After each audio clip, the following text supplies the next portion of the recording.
ایک کہانی ہے، بڑی بہترین اور بڑی دل پسندیدہ آج کے نوجوانوں کے لیے یہ کہانی میں پیش کر رہا ہوں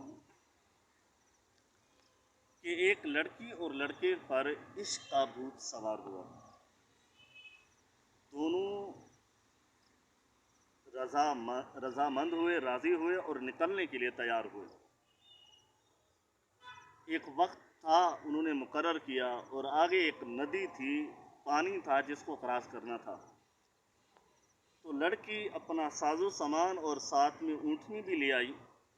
جب اس ندی کے کنارے پہنچے تو اس لڑکی نے لڑکے کو یعنی اپنے عاشق کو کہا کہ آپ نیچے اتر جائیں، اتر کر پیچھے سے اس اونٹنی کو ہنکاتے ہوئے دوڑاتے ہوئے لے چلنا، تو جب ندی کراس کر لیں گے پھر تم اس اونٹنی کے اوپر سوار ہو جانا۔ وہ لڑکا بڑا پریشان ہوا اور پوچھنے لگا اس کی وجہ کیا ہے؟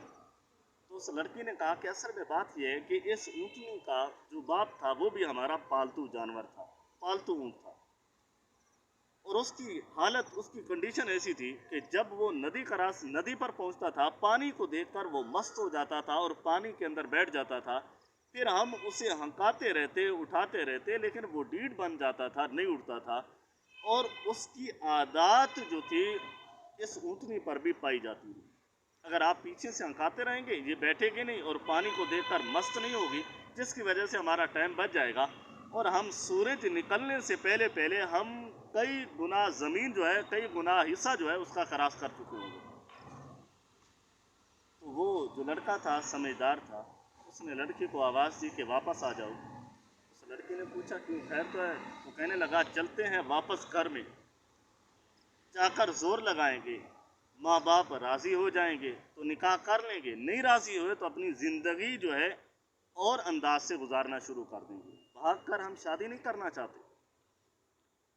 تو اس لڑکی بڑی پریشان ہوئی کہ گھر سے تھوڑا سا نکل آئے ہیں، اب تیرے حالات یہ ہیں کہ تو مجھ سے عشق بھی کرتا ہے، اب بھاگنے کے لیے تیار نہیں ہوتا، تو اس کی وجہ تو بتا، کہانی تو بتا، بات کیا ہے؟ تو جب اس لڑکی نے اس لڑکے سے یہ سوال کیا تو لڑکے نے بڑا خوبصورت انداز سے جواب دیا اور کہنے لگا کہ جس طرح اس اونٹنی کے باپ کی خصلتیں تھیں، عادتیں تھیں، وہی عادتیں اس اونٹنی پہ بھی پائی جاتی ہیں۔